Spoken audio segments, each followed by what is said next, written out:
you're going to hire someone based on fear and they're the wrong person, it's going to cost you more than what you think it's going to do good.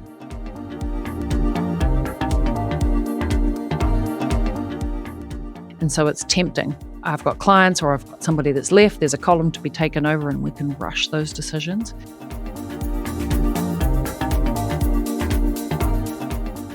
Working for Oprah Winfrey was very eye-opening for me.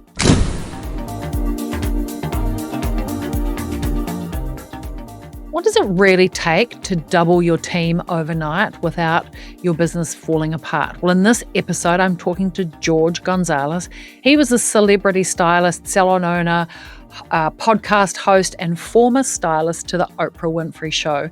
He has doubled his salon team from 30 to 60 and is about to expand even further. And this isn't just a story about numbers. We're going to dive into what George learned working behind the scenes for Oprah and how those lessons shape the way he leads and scales and builds a culture in a high-performing salon. So whether you're thinking about growing your team, expanding into multiple locations, or just want some insights into fearless leadership, this one is for you. So if you're ready to hear what it really takes to build the business that thrives through change, let's dive in and meet George. Welcome to the Salon Owners Collective podcast. Really pleased to have you here. Thank you, Larissa. It's great to be here. So why don't we kick things off with, who are you, George? Where do you come from? Where do you live? What do you do? How did you get to be doing that? Yeah, so my name is George Gonzalez. I'm living in Chicago, Illinois. I have a salon in Chicago, and I run a pretty large business. And I'm behind the chair 4 days a week and have a product line and a podcast. So yeah, I'm doing a lot. All right. Well, I'm excited about our conversation because I think it's going to be a little bit of a eye-opener for some of our listeners. Why don't we start with, tell us a little bit about being a stylist for Oprah. I know you were there for 11 years. What are some interesting insights or stories that you have about being a stylist for Oprah? Well, working for Oprah Winfrey was very eye-opening for me. One, because I got to see the behind-the-scenes effort in her running her business, building her team, producing shows, affecting the world, talking to the world, sharing with the world, entertaining people.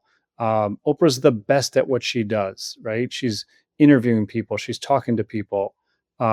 She brings the best out in people and sometimes can bring out really difficult things to talk about. So she's so good at that. And for me to watch her do what she did and affect as many people as possible helped me figure out, one, when I was building my team, who to select and who to hold on to and how to hold on to them. And two, how to connect with people. And three, knowing that I wanted to help and affect the world in a positive way and try to, do as many great possible things for as many people as I could. I love that. I love that positive roll-on effect that you've had, from her and being behind the scenes. Tell us a little bit, you were a salon owner and you worked on the Oprah Winfrey Show at the same time. How did you juggle the both? How often did you need to be on the show versus in the salon?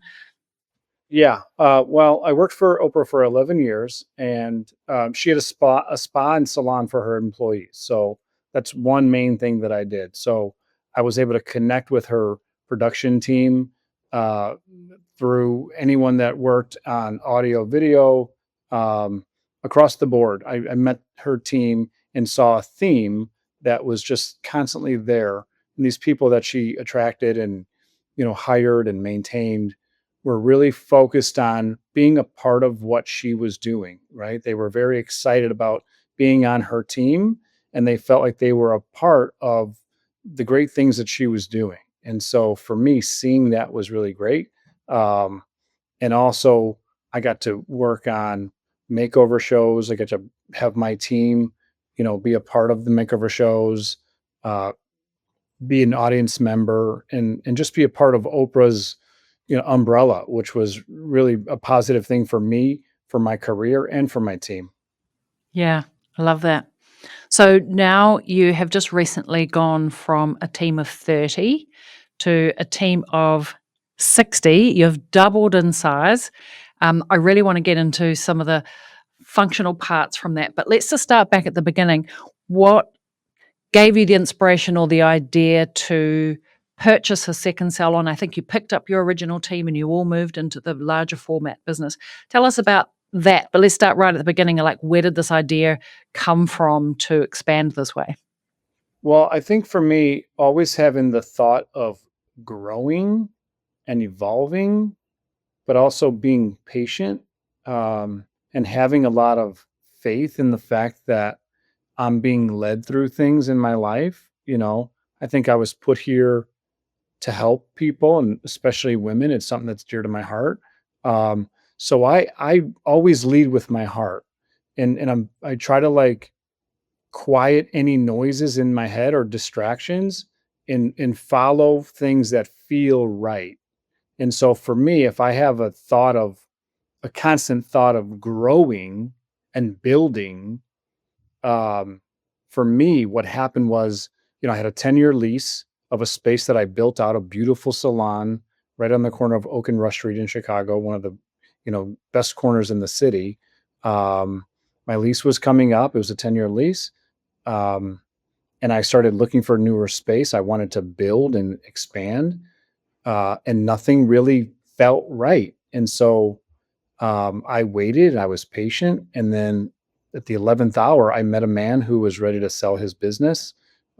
We negotiated for a few months, and he has two locations. So it's a two-part deal. We bought the first location in Chicago, which he had a bigger space than I did. So I was able to bring my team over and merge with his team. All his employees became my employees. And it was the most stressful thing was the not knowing where I was going to be the following year. That was the hardest part. Um, but once I met him and created that connection and followed through with the deal, moving in was the easy part, even though it was difficult, and onboarding his team. And, I think for me, what's made me successful, I sort of rely on that even now with having doubled my team. So, and we could talk about that as well. I would love to talk about that. I wanted to speak to patience for a moment because I really heard you say I was patient. I had faith the right thing would come up. Like, that's hard to sit in practice of that, actually, to not know where am I going. I know trusting the right thing will come up, even though my experience is when you're really clear about what it is that you want, it will eventually come, but it doesn't always come in the shape that you thought that it would come. Like maybe you weren't necessarily looking for a second salon per se, or you didn't know you were going to take over a salon, you're just looking for somewhere to lease. And so things come in unexpected ways, which I really love. But it's hard to sit in the patience or sit in the unknown. Would that be a fair comment? I think that's true. I think um, it's something for me that I'm okay with. You know, I guess for me, failure is never an option.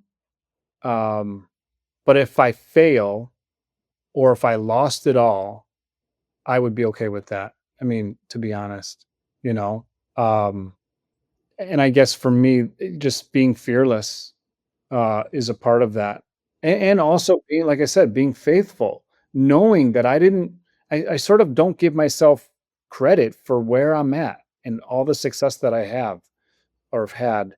Um, I feel like years of writing down and setting goals and working day by day, cutting hair or working towards opening up a salon and growing my business. Yes, I did all that, and I think everyone has to do that. But um, knowing that there's a universe, like a universal energy, that's guiding me, that's dragging me through this world, and trusting that. I feel like if you have a pure heart and you set out to do something great for a greater purpose, if it's helping others, then I feel like if you're committed, enough that positive, good things will happen to you, and they have for me. I mean, and you have to be okay with taking the heat. I mean, it was stressful. It wasn't easy, of a year of not knowing where I was going, trying to get deals done, and I saw lots of spaces, um, and none of them felt right. And I brought my team to certain locations and possibilities, and they were excited about certain spots, and certain things didn't feel right for me, and I just couldn't pull the trigger. And the closer I got to the end of my lease, I just leaned into my faith, and things did work out. I mean, and I think as far as trying to have an idea of what you want, if you're so specific and you need it to be this way, then I think you will be let down, because you're never going to get exactly what you think you want, because I think the universe knows better. And I ask people, in what part of your life, whether it's relationships or a job or career or just your daily activity, like what goes so perfect that you have these expectations of what you think is going to happen is happens, Um, so I think as a business owner or just any person going through life, I think being flexible and open to new things and exciting things and things that are unexpected, if you expect the unexpected, then you're fine, you know? Um, I love that. It kind of takes the pressure off, even though you said, sometimes it is stressful, but it takes the pressure off having to hold tightly white knuckling onto things. yeah. Um, yeah, yeah. And I think also, if you feel the pressure, or if and I tell my team over and over and over again, never make a decision based on fear, ever.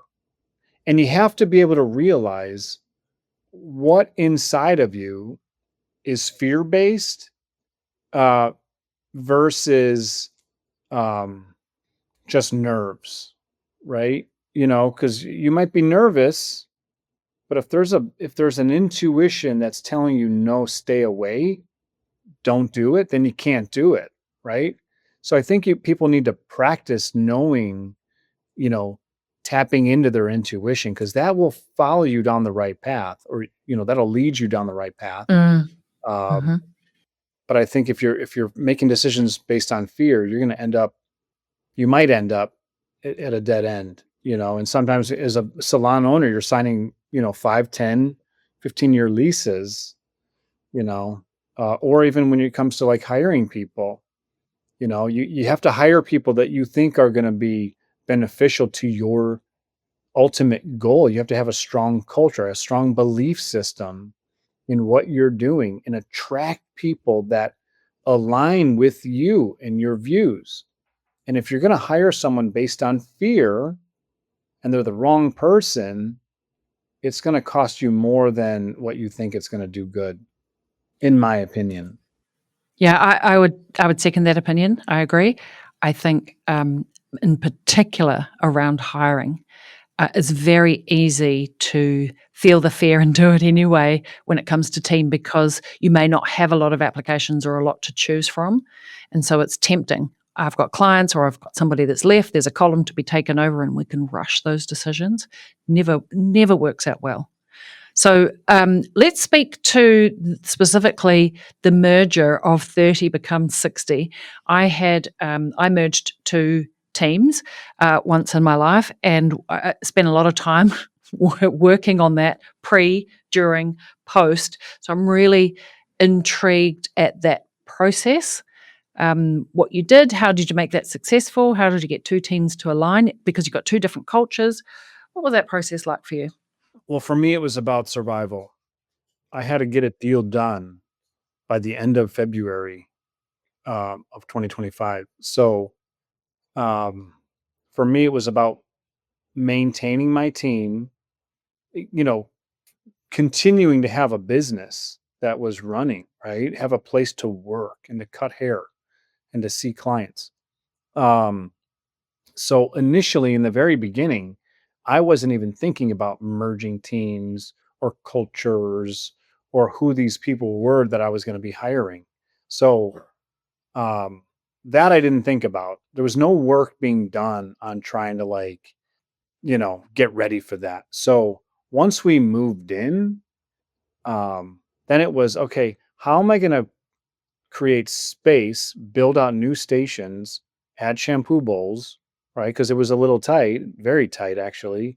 Um, so I was working tirelessly on trying to soften up, make the space look like George the Salon, or what our clients were used to. And we're very far from that even now. Um, and I did try to have deep connections or conversations with key people. I had those conversations right away. Um, just trying to settle their nerves because everyone was nervous. People are very afraid of change. Um, so I connecting one on one with people is something that I'm sort of good at. I mean, I can definitely talk to a large group, but for me, getting to know people one on one and sharing with them who I am and what's important to me, selling them on me and my views about business, customer service, um, things that are important to me. And then also asking great questions, finding out what's important to them, trying to get to know them, trying to connect with them, on a deep level. I think that's crucial when you're trying to maintain staff, um, especially when it comes to business, like finding out when the last time they raised their prices. Um, you know, right away we started doing some TV segments. So trying to pull people in to include them in that, right? If they're seeing all this exciting stuff going on with me and my original team, they would definitely feel left out. So I mean, not everyone got a chance to be a part of these segments, but some people did. And I made sure that I picked the right people to be a part of it so that I could calm the nerves. And right. So you're picking the right people, key people that can go out and spread the word. Because every time I had an opportunity to connect with people, I'd say, look, please do me a favor. Share with people, share with your team things that you're learning about me. It's important that people understand who I am and that I care about them. I want them to be successful, right? Their success equals my success. So, um, you know, adding, doubling my team, again, as tired as I was in those couple weeks, months, I made sure to meet with people one on one and just let them know who I was, and get to know. So, Hey, it's me again. I just wanted to interrupt and jump in here quickly to say thanks for listening to the podcast. I really appreciate you being here. Just one question though.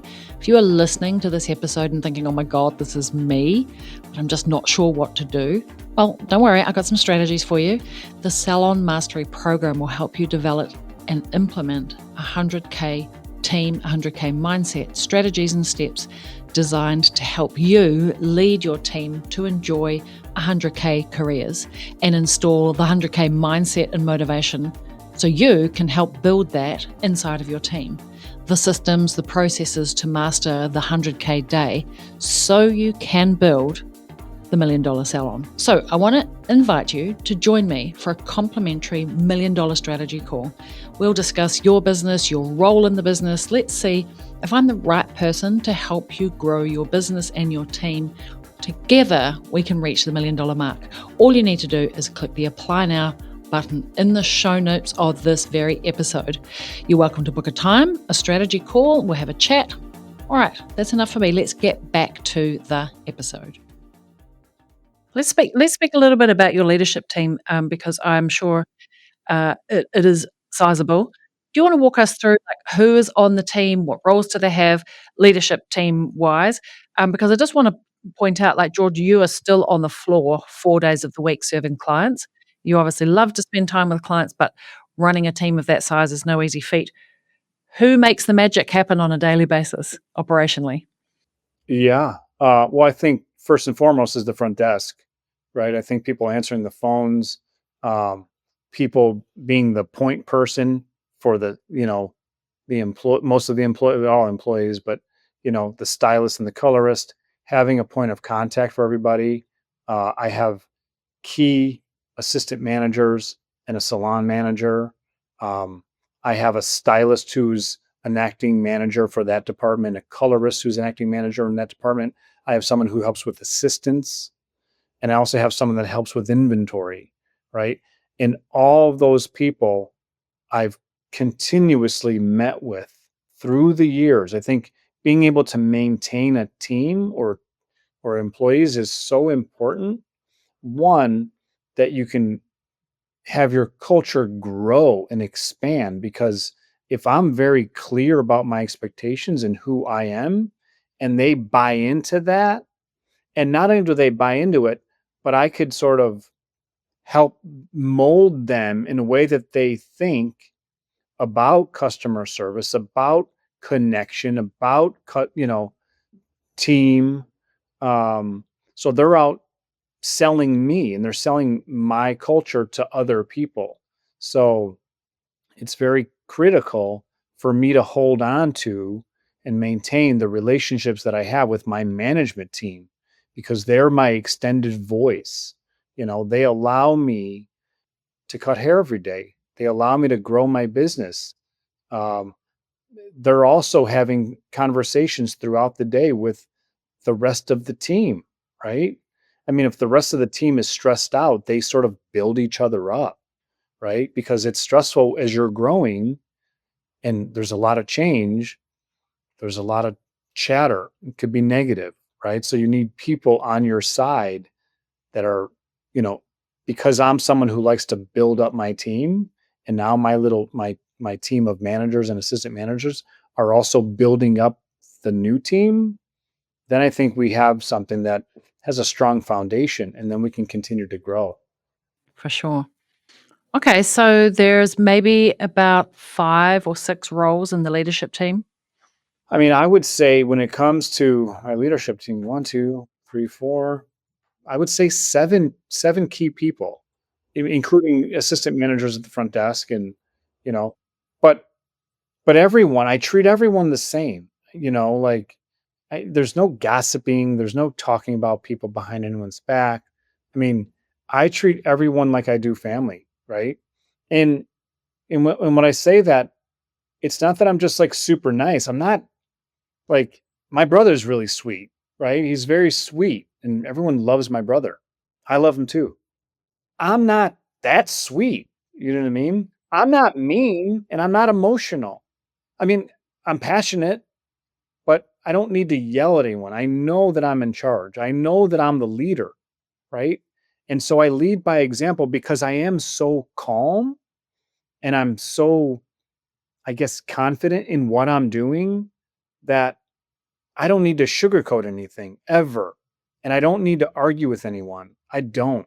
If I don't, if I have someone that's like against what I'm doing, and if I could, you can just hear it, you see it, you feel it, and intuitively know that they're not going to be here long, I'll get rid of them. Again, there's no fear. It's like this person's not going to be here very long. I don't need, maybe in a certain situation, I don't need to fire them, but you squeeze them and you sort of have more conversations with them about what's important. And typically, if someone feels that they're not the right, person for my team, they'll quit. You know, okay with that. That's good because the other 59 people are watching what I'm doing. Right. So I think it's important to just be very clear um, about your expectations, and also be very grateful. Right. I love my team and I'm very grateful. I always say thank you to my clients and to my team. I never say you're welcome. I always, if someone says thank you to me, I respond with thank you. You know, um, I think that's just who I am. It's what I do. You know, um, just always grateful and always asking people. I'm always, I'll sweep if I'm not, I'll sweep. I'll do everything. There's nothing that is beneath me. Right. Um, because I really just want to get through the day and I want to succeed, and whatever we have to do, whatever I have to do, I'll do it.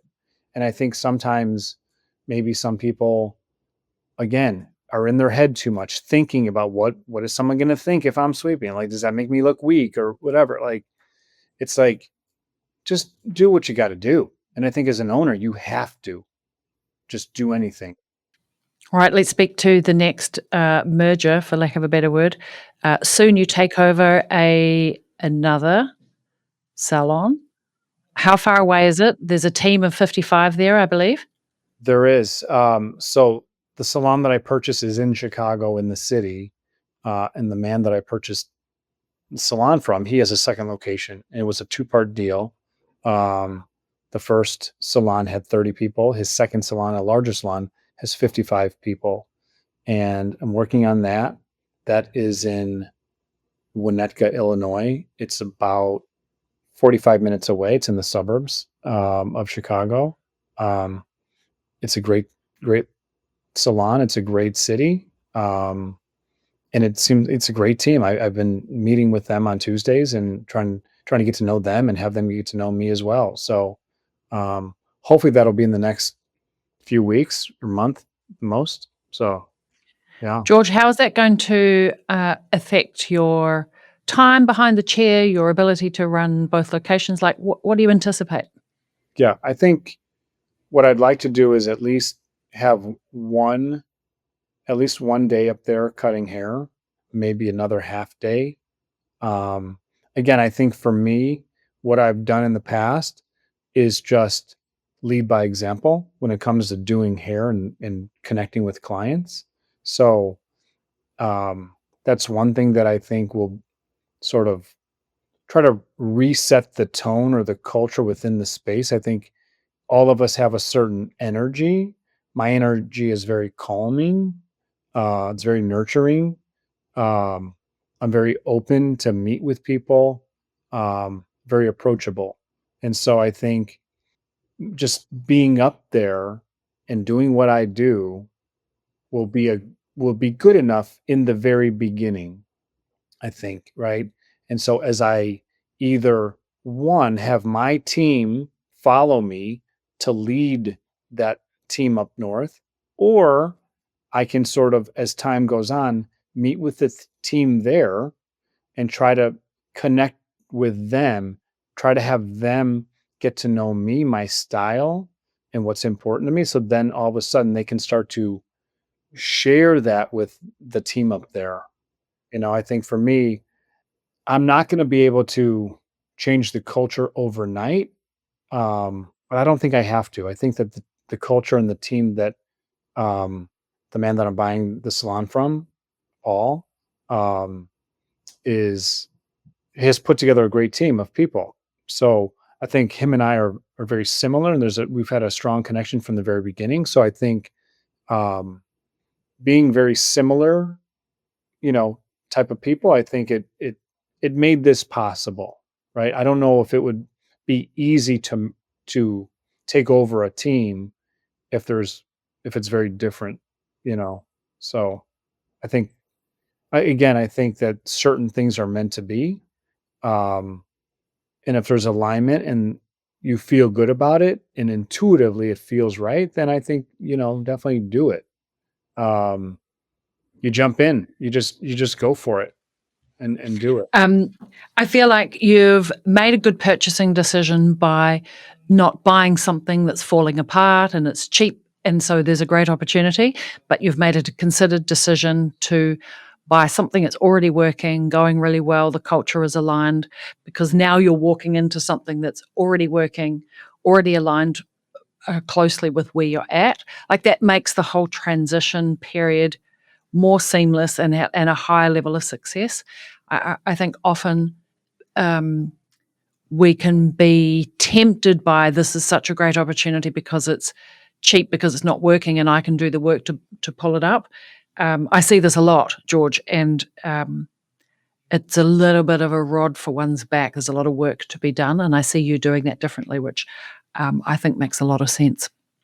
Yeah, I think I have to always just go back to intuition and feeling, right?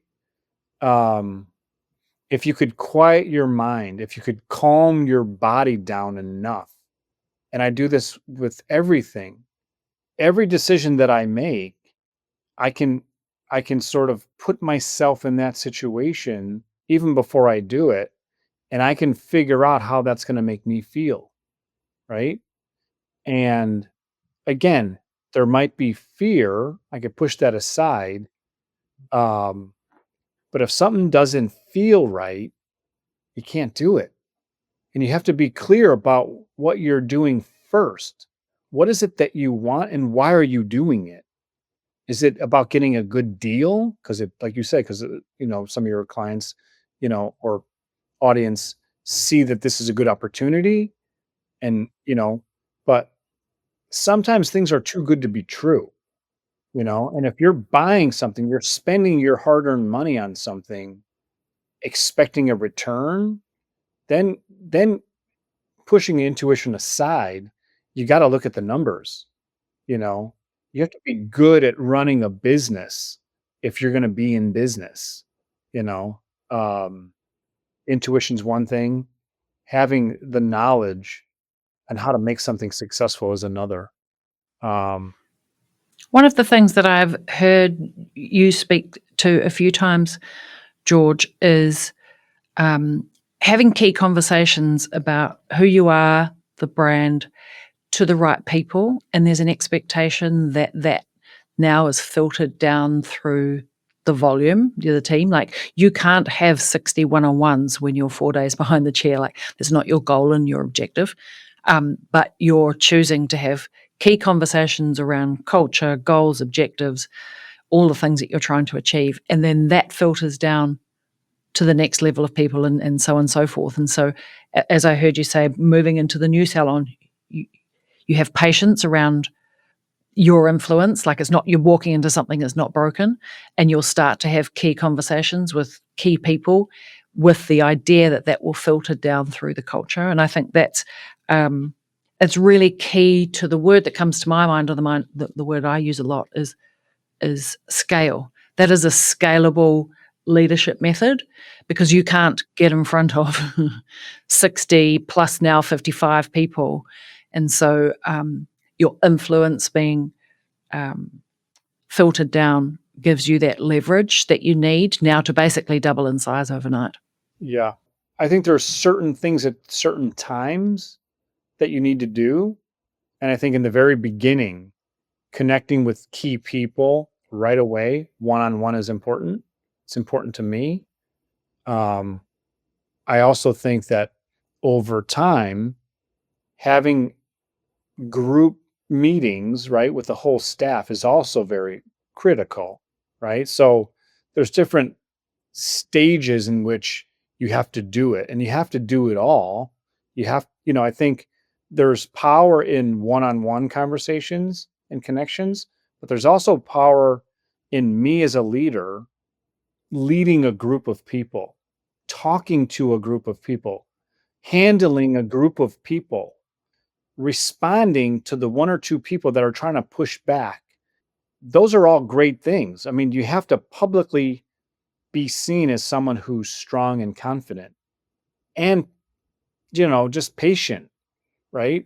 I mean, and caring. So if my team can see me respond to one or two questions from anybody and how I connect to them, how I respect them or push back, you know, that's also critical in me showing as many people as I can at one time who I am, right? So they're all important.